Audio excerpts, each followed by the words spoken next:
Ah, t'es sur la route T'es sur la route, Alti? Ouais. Ah bah c'est tout, Khoya. Nous, on se réveille un petit on se réveille tout doucement. Attends, les conventions de Genève ont été inspirées aussi de l'islam, nous dit Abdelkader en bas. Ben, en fait, les conventions, en fait, toute constitution en fait écrite s'inspire de textes philosophiques antiques. Tu vois. Donc, ça peut aussi bien s'inspirer de la philosophie ou de la spiritualité de l'Inde, etc., à l'islam, etc. En fait, ils prennent où ils peuvent. Ils prennent les concepts qui les arrangent un peu partout, tu vois. Ils s'inspirent en vérité. Il y a une inspiration. Oui, oui, c'est possible, bien sûr.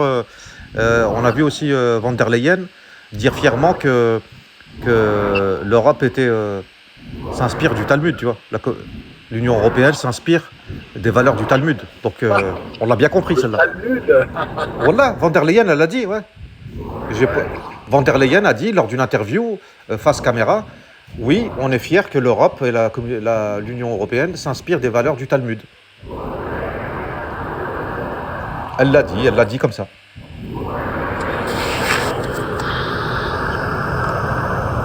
Ouais. Bon. Et du coup, hier, bon, ce matin plutôt, non, c'était hier matin. Ouais. Hier matin, avec. BBC. Non, pas avec BBC, avec Valjean. Ah non, mais c'est un mot à bannir, ça. Il est infesté. Valjean rafa alayhi al-qalam. En fait, tout ce qu'il dit n'a aucune valeur. Parce que quelqu'un qui kfar le soir, c'est-à-dire j'ai posté en fait, je lui ai dit, moi, ce qui est bien avec vous, je n'ai besoin de poster que vos paroles pour vous disqualifier. Donc moi, je poste juste ces paroles. Tu sais qu'il a insulté Uqba ibn Nafa'. Il a insulté un compagnon du prophète sallallahu alayhi wa sallam. Quand on sait la recommandation du prophète dans le Coran et dans la Sunna, c'est-à-dire que le fait d'insulter ou de s'attaquer à un de ses compagnons, payer une rançon, payer l'ensemble des richesses de la terre ne suffira pas. Et lui, il a insulté un compagnon du prophète sallallahu alayhi wa sallam, Uqba ibn Nafa', dans un live. Et j'ai posté la vidéo. Pour te dire, c'est un truc de fou, tu vois. C'est un truc de malade, tu vois. Il fait un truc comme ça en Algérie, mais il est mort. Il est mort, le gars. Donc, ils veulent s'improviser en historien de TikTok. Je leur ai dit, ne faites pas d'histoire, et ça marche pour moi aussi. Ça va pour moi aussi. Donc, pour évoquer ces sujets très, très compliqués, et des gens comme ça qui insultent Uqba ibn Nafa', ensuite qui kfar en public, c'est-à-dire ils disent je sors de l'islam, je ne suis plus musulman, je ne veux plus faire partie de vous, etc. Qui insultent ensuite les Algériens, qui insultent ensuite les femmes. Donc je n'ai besoin de prendre que ces propos. Donc qu'est-ce que ces propos traduisent? Ils traduisent que cette personne-là, fondamentalement, n'est pas faite pour le débat. Parce que poussé dans ses retranchements, il finira par t'insulter. Ou bien ce qu'il a fait hier. Il a fait quoi hier? Il a donné mon nom et mon prénom. Tu vois ce que je veux dire? Et il a déjà donné mon adresse, etc., etc. Ce qui lui semblait être mon casier judiciaire, etc., etc. Qui fonctionnait comme ça à l'époque de l'Algérie française, Altitude? Qui fonctionnait comme ça, comme un délateur? C'était les Harkis. C'était les Harkis, quand quelqu'un ne leur plaisait pas, pour se venger, ils allaient donner leur nom au bureau de police français. Bah oui, les ballons, c'était qui? Ceux qui pensaient compromettre les gens en donnant leur adresse, leur nom, etc., etc. C'était les Harkis. Quelqu'un un combattant, un moujahid ou un musulman qui se respecte, mais jamais il va faire ça. Donc ses propres pratiques le trahissent. Ils ont des pratiques de Harkis. C'est pour ça que je me suis permis de lui dire, tu fais certainement partie justement de ces personnes qui, juste avant la fin de la révolution algérienne, juste avant la fin de la guerre, se sont empressés de tourner kazakh et d'aller s'inscrire dans des fichiers frauduleux en Algérie. Ils étaient reconnus comme Harkis, mais ils ont zawar tazwir al-withaqat à cette époque, c'est-à-dire ils ont travesti les documents, ils ont falsifié les documents d'administration de l'époque, alors qu'ils étaient Harkis, ils se sont transformés en mujahid. C'est connu ça en Algérie. C'était des Harkis en 61, en 62, juste avant la fin de la guerre, et en 62 et à la Révolution, c'est devenu des mujahid.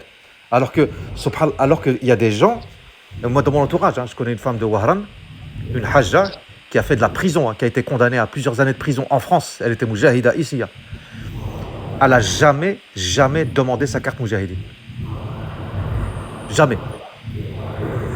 Tu vois. Et t'as des gens qui n'ont jamais été, qui ont dénoncé des Algériens, tu vois, comme le fait Valjean, tu vois, quand ils pensent compromettre des gens. Enfin, j'utilise. En fait, c'est un syndrome, Valjean. C'est le syndrome. C'est un peu, tu vois, l'arbre qui cache la forêt, ou bien la face émergée de l'iceberg, tu vois. Ce qui se passe en dessous est terrible, en fait. Quand ils sont entre eux, c'est extraordinaire. Moi, je les ai écoutés, je les ai entendus. À l'époque où, pour moi, c'était pas une question fondamentalement importante. Elle était présente, mais elle n'était pas. Ryan, Ouais. tu lis les coms en bas ou pas? Non, je dis pas. Regarde, il y a un commentaire là. Salam alaikum, Ibn Zayn, la chanteuse Zakiya Mohamed a insulté le compagnon il y a 2 semaines. Ah ouais, c'est vrai. Elle a dit quoi, Minounou? Je la connais pas. Voilà, je connais pas les chanteuses. À l'intérieur de l'Algérie, Elle a été emprisonnée, non? elle dit que non. Ah bon, on va se renseigner, on va la dénoncer. Là, c'est une bonne dénonciation, par contre. Là, c'est l'amr bil ma'rouf wa nahi 'anil munkar. Là, on met pas en danger les gens. Tu vois. Là, on les dénonce pour des choses qui sont. Panoramique, ça a insulté Uqba ibn Nafi'. J'ai posté la vidéo. Il a insulté Uqba, c'est extraordinaire. Un compagnon du prophète. Ils m'ont dit non, c'est pas un compagnon. Ils connaissent pas, ils savent pas que les compagnons, ils peuvent avoir 10 ans, 8 ans, tant qu'ils ont marché avec le prophète et l'ont suivi, dans l'islam, ce sont des compagnons. C'est un mini compagnon, c'est un petit compagnon du prophète. Il a connu jeune, il le voyait, il y avait 8-10 ans, et il marchait avec le prophète à 8-10 ans. Et ce panoramique d'opérette, qui n'a jamais compris comment. En fait, c'est pour ça qu'ils ne savent pas lire. Ils pensent que lire. Mais non, c'est pas ça le moufid. Le moufid, c'est quoi? C'est de lire, c'est de bien lire et surtout de bien comprendre à l'aide de maîtres. De maîtres, quand je dis maîtres, c'est des professeurs ou bien des maîtres spirituels pour les matières religieuses, tu vois. Mais ces gens-là, ils n'ont absolument rien compris. Ils se sont trompés de combat. J'espère qu'ils vont se repentir, tu vois. C'est pour ça que je dis de lui, Panoramix, que Rafa alayhi al-qalam, c'est-à-dire que le qalam qui note ses actions, il est suspendu, tu vois. Il n'écrit plus parce qu'il est irresponsable. Donc c'est un fou. Donc c'est pour ça que je dis ça. Je ne dis pas qu'il est sorti complètement, malgré que lui-même le dit. Parce qu'il dit qu'il est sorti de l'islam, qu'il ne veut plus faire partie de cette religion, etc., etc. Le problème, c'est qu'on sait que c'est pas vrai. On sait que, moi, je pense qu'il est toujours musulman. Mais le problème, c'est qu'il ne fait pas de vidéo, dans le sens où il dit non, je disais des conneries, etc., etc. Donc voilà, petite parenthèse fermée. Donc le débat est impossible avec des gens qui sont quand ils sont confrontés en fait à l'évidence, enfin soit à l'évidence, soit à des arguments de leur interlocuteur qui tapent mieux, tu vois, qui sont plus lapidaires. Et qu'est-ce qu'ils vont faire? Ils vont t'insulter, ou soit donner ton nom, soit donner ton adresse, soit inventer des faits imaginaires, etc., etc. Donc c'est terrible. Donc il ne faut pas parler avec eux. Ces gens-là sont irresponsables. Donc je n'ai ni d'excuses à attendre, parce que je ne les accepterai pas venus d'un irresponsable, parce qu'il fera la même chose le lendemain. Donc voilà.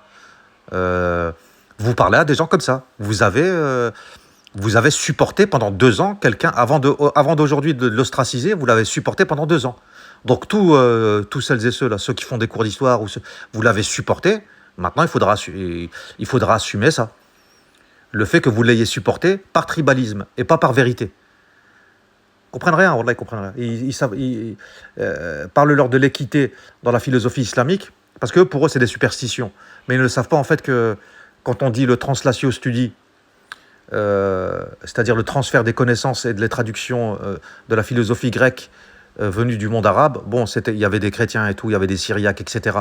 Mais c'est venu de l'arabe. Ça, c'est pour les gens qui veulent relativiser en fait l'apport islamique dans les traductions, les traductions perdues de l'Europe de la philosophie grecque, qui se sont réappropriées après, qui a fait ensuite la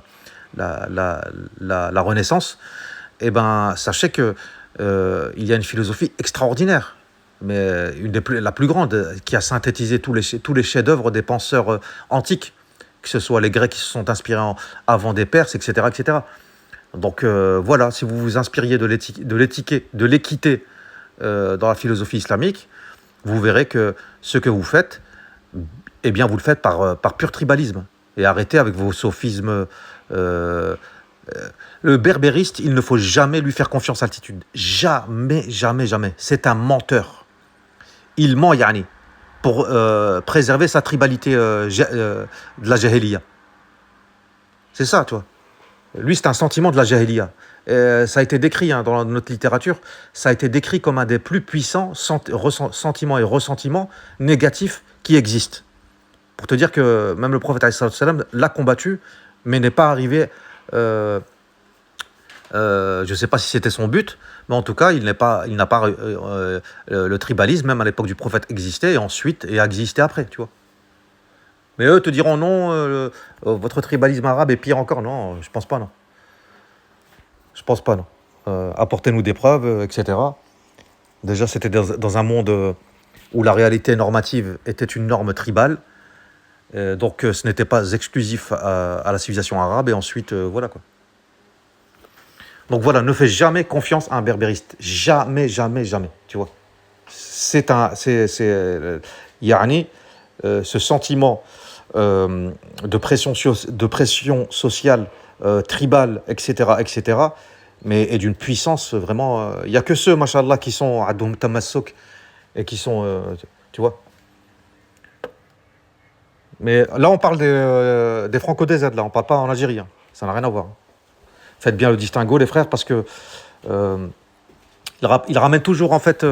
comme ils n'ont pas d'autres arguments que de citer le fils, etc. Alors que, tu vois, c'est une méconnaissance totale du paysage algérien, tu vois, et religieux algérien, tu vois. Ils font la confusion entre les orthodoxes, ceux qui se réclament athariyin, tu vois, et ils font la confusion avec Jama'at al-Ikhwan al-Muslimin et tous les courants qu'il y a à l'intérieur, tu vois, que nous, on a toujours combattu, tu vois. Donc, le paysage algérien religieux, ils ne le connaissent pas.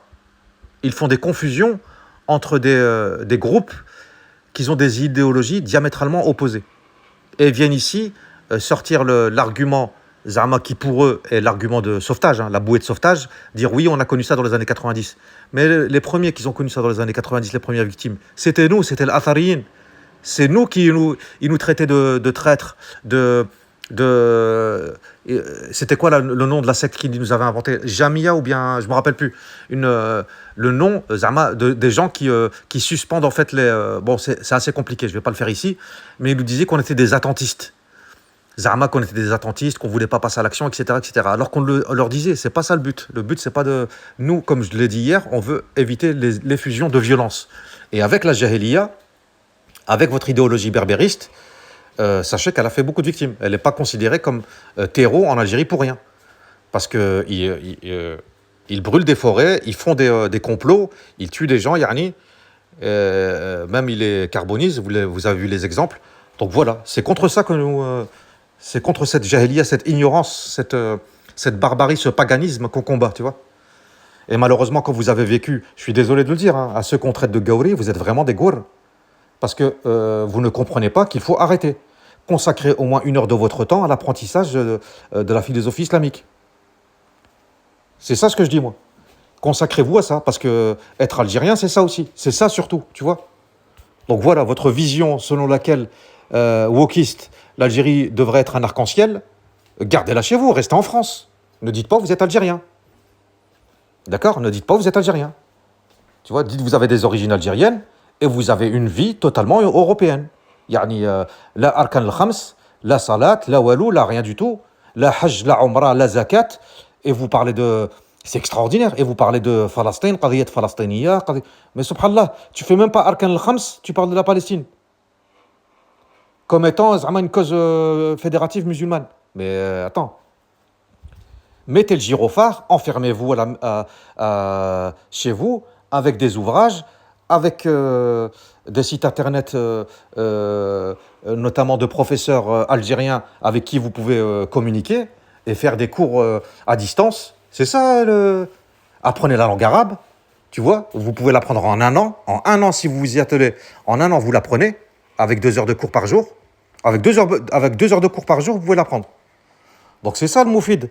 Le Moufid, c'est pas de parler des organisations complotistes sionistes, c'est pas ça le but. Ils rigolent de vous, les gourds. Ils rigolent de vous, les gourds. Donc le potentiel complotiste de ces gens-là qui notamment attaquent par ruse, enfin attaque par ruse, pas par ruse, mais attaque de manière détournée l'islam,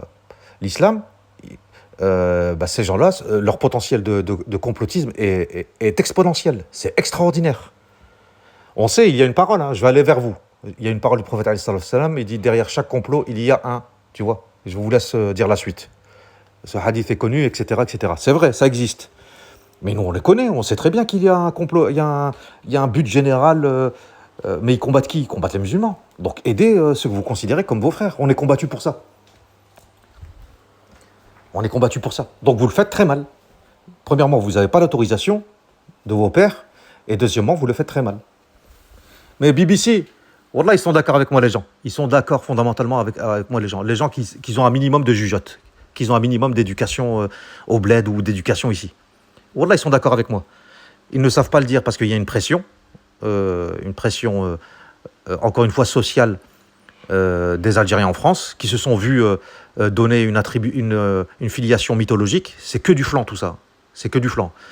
Et aujourd'hui, alhamdoulilah, tout doucement, on va les désintoxiquer. On va les désintoxiquer tout doucement. C'est soit ça,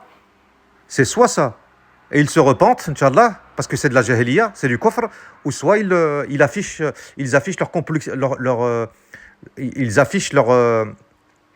leur alliance de manière officielle avec le MAC. Vous avez 2 solutions, les frères. Tu vois? Tu sais que... Ouais, je vais te laisser parler, parce que j'ai encore une petite heure devant moi, comme hier. C'est qu'hier, j'étais en retard, j'ai eu 45 minutes de retard. Je l'ai insulté de tous les noms, celui avec qui j'ai parlé. J'ai dit pourquoi je me suis aventuré à parler avec lui. C'est une cause perdue. Il n'y a rien à faire pour lui. Encore une fois, oui, je n'insulte jamais les gens. Quand j'insulte quelqu'un, c'est une folle, l'hystérique qui est montée et qui m'insulte de racisme. Encore une fois, le complexe du peuple élu qui crie au racisme partout. Donc moi, je lui dis, Rahit Qaoudi, parce que tu n'as jamais produit de preuves, donc Rahit Qaoudi. Donc voilà, oui, ça je l'ai dit, il n'y a pas de problème. Mais je l'ai fait parce que quand tu parles à une hystérique, à une femme de 50 piges qui a le QI de ma fille de 18 ans, tu vois, donc je suis obligé de parler comme ça, tu vois. Quand tu parles à un adolescent, tu parles à quelqu'un d'irrationnel, tu vois, à un adolescent. Donc voilà, j'ai l'impression de parler à des adolescents. On te voit, Alti. Hein. Voilà, mon frère. J'allais faire un petit qahwa. Ah, nous, il est 7 heures chez nous, Alti.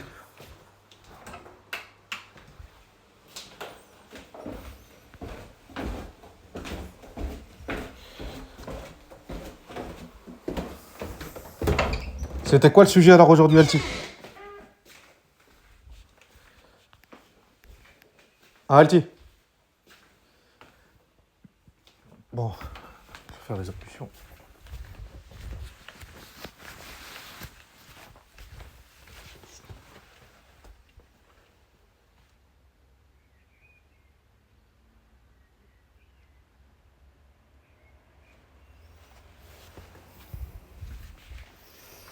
Une heure à Montréal, sur TikTok. Oui, Minounou, avec votre Mac et berbérisme, vous allez diviser... Oui, bien sûr, c'est leur but. Ils nous traitent de séparatistes, mais c'est complètement contre-intuitif, cet argument. On n'est pas séparatistes, on est des musulmans algériens. On veut l'unité de l'Algérie. Ce n'est pas nous. Il n'y a pas de parti arabe en Algérie qui prône le séparatisme. Dites-moi, les gars, on a 12 personnes, est-ce que vous avez déjà entendu parler d'un parti politique arabe qui veut prendre son indépendance dans une région de l'Algérie? Ça n'existe pas. Il n'y a qu'un seul parti, tu vois, le parti de la Vigerie, tu vois, notamment, qu'on connaît tous avec le MAC, qui lui, en fait, a des velléités indépendantistes. Et elles sont très, très profondes. Hein. Elles sont très, très profondes. Et, ah ouais, Historia Med, lors d'un live il y a 2 mois, Wallah al-Azim, je lui ai tiré les verres du nez. Wallahi, hein, Wallahi, billahi, tallahi, devant Allah, il m'a dit, je l'ai fait répéter 2 fois, il m'a dit, je ne vois pas de mal à ce que la Kabylie prenne son indépendance à la fin d'un processus. C'est pour ça que je vous dis, je vous ai tiré les verres du nez. Wallah, il m'a dit ça. Je l'ai fait répéter 2 fois. Tu vois, et dommage, Wallah, j'ai pas enregistré. Wallahi, billahi, tallahi, il m'a dit ça. Il m'a dit ça, il m'a dit, je vois pas de mal à ce que la Kabylie, au bout d'un processus de fédéralisme, ensuite d'autonomie, de fédéralisme, etc., prenne son indépendance. Wallah, il m'a dit ça. Donc, voilà. C'est ça, moi, que, tu vois. Moi, il n'y a pas de problème. Hein. Moi, wallah, il n'y a pas de problème. Après tout, tu vois. Mais on parle de ça. Donc, ce n'est pas nous, les séparatistes. Nous, on n'est pas séparatistes du tout. Nous, on est universaliste. On n'arrête pas de vous le dire. Mais comme vous êtes, vous avez la manière de faire des gourrs, c'est-à-dire le mensonge, comment dire, l'absence d'honnêteté. Quand je parle avec vous, j'ai l'impression de parler avec des gourrs, tu vois, qu'ils n'ont pas de tarbiya, qu'ils n'ont pas d'éducation. Tu vois, ce manque d'éducation, de akhlaq, de comportement éthique islamique, fait que vous avez le même processus qu'eux. Frère, subhanallah, vous avez été élevé parmi eux, jamais vous avez suivi de cours et ouvert de livres de votre vie sur le sujet. Et ensuite, vous vous inscrivez... vous pouvez pas, vous êtes des gourrs. Vous êtes des gourrs avec des origines. C'est tout. Ne dites pas que vous êtes algérien. Ne dites pas que vous êtes algérien. Être algérien, c'est beaucoup, tu vois. C'est beaucoup trop pour vous. Donc voilà. Le résultat, on le voit aux enfants, tu vois. Souvent, le résultat, on le voit aux enfants, tu vois, l'éducation. Regardez vos enfants, comment vous les avez éduqués. Regardez ce qu'ils sont aujourd'hui, tu vois. Et regardez les nôtres, tu vois. Regardez les nôtres. Et là, la réponse, elle est catégorique, tu vois. Donc, ne venez pas, on les connaît. Starnahum, vous savez que, je vais vous dire une chose. Et ce qu'ils ont enregistré là. Sachez que si je devais faire l'analogie, ou faire une allégorie plutôt, avec le pied sur l'accélérateur, je suis même pas à 5%. Tu vois les sources que vous citez là, tout le temps là, Ibn Khaldoun jusqu'à même avant, tu vois, etc., etc. Bah si on devait tout citer, eh ben ça, on va provoquer votre disparition des réseaux sociaux. Parce que si on devait tout citer ce qui a été écrit, bah laisse tomber. Donc arrêtez, donc les maquistes qui s'ignorent. Ce sont des maquistes qui s'ignorent. Tu vois? A'udhu billah, wallah, jahiliyin, wallah, subhanallah, c'est une intoxication. A'udhu billah, subhanallah, ils prennent encore le temps, ils perdent encore du temps à choisir, entre le fait d'abandonner un héritage extraordinaire, tu vois, comme la civilisation arabo-islamique, et ils vont essayer de la mettre en concurrence avec quelque chose qui n'a jamais existé. Dans le sens, je ne parle pas des gens, hein, mais d'une culture qui n'a jamais existé. C'est extraordinaire, c'est fou. Enfin, pas une culture, dans le sens où il n'y a pas de civilisation, comme le disait Miloud Ma'amri, dans son livre La civilisation, la société berbère. Miloud Ma'amri, un grand intellectuel berbériste dans le bon sens du terme, tu vois, qui n'était pas un fanatique, disait il n'y a jamais eu ni de civilisation, ni d'empire berbère à proprement parler, tu vois. C'est une identité culturelle, tu vois. Mais additionne-la, comme j'ai dit hier, additionne cela à ton socle, d'identité basé sur la civilisation arabo-islamique. Et tu l'additionnes avec cela, tu vois. Mets-le pas en concurrence. Tu peux pas le mettre en concurrence, tu vois. Et c'est ce qu'essayent ces idéologues de comptoir de PMU de nous faire croire. Mais on le sait, ça, on doit reprendre à zéro. On était à un niveau extraordinaire. Et là, sur TikTok, on est obligé de revenir à zéro. Ça ras des pâquerettes. Ça, c'est des trucs qu'on dit aux enfants. Mais c'est extraordinaire, c'est fabuleux. Vous avez accumulé un retard, mais presque rédhibitoire. Mais subhanallah, questionnez-vous, subhanallah. Qu'est-ce que vous défendez? qu'est-ce que vous défendez en utilisant les mêmes éléments de langage que CNews, C8, en nous qualifiant d'islamistes, de panarabistes, etc. C'est les éléments de langage des ennemis des ennemis du Sud global, subhanallah, utilisés par CNews et les chaînes de propagande. Vous avez les mêmes éléments de langage. C'est du copier-coller. Questionnez-vous. Bon, je vais faire une petite pause. Les ablutions.